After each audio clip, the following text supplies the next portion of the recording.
நாட்டின் மொத்த உள்நாட்டு உற்பத்தியில் தமிழகத்தின் பங்களிப்பை 25% உயர்த்த முதலமைச்சர் ஸ்டாலின் இரவு பகலாக உழைத்து வருவதாக பொதுப்பணித்துறை அமைச்சர் ஏவா வேலு தெரிவித்துள்ளார்.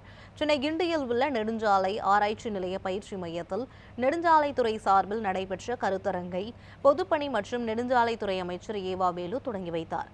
அப்போது பேசிய அவர், இந்திய பொருளாதார வளர்ச்சிக்கு தமிழ்நாடு 9% பங்களிப்பு வழங்கி வருவதாக தெரிவித்தார். செல்வம் கொழிக்கிற மாநிலமாக தமிழ்நாடு மாற வேண்டும் என்பதை முதலமைச்சர் லட்சியம் எனவும் கூறினார். கன்னியாகுமரியில் திருவள்ளுவர் சிலைக்கும் விவேகானந்தர் பாறைக்கும் இடையேயான படகு போக்குவரத்துக்கு 3 புதிய படகுகள் வாங்கப்பட உள்ளதாகவும் குறிப்பிட்டார். 2030 ஆண்டுக்கு இந்த பொருளாதாரம் வளர்ச்சி பெற வேண்டும் என்று சொன்னால் ஏறத்தாழ 3 மடங்கு வளர்ந்தால்தான் 2030 இந்த $1 டிரில்லியன் நாம் எட்ட முடியும். தமிழ்நாட்டுடைய பொருளாதார வளர்ச்சியை நாம் பார்க்கிற பொழுது மெல்ல மெல்ல 2022 2023 27.21 லட்சம் கோடியாக அது உயர்ந்தது.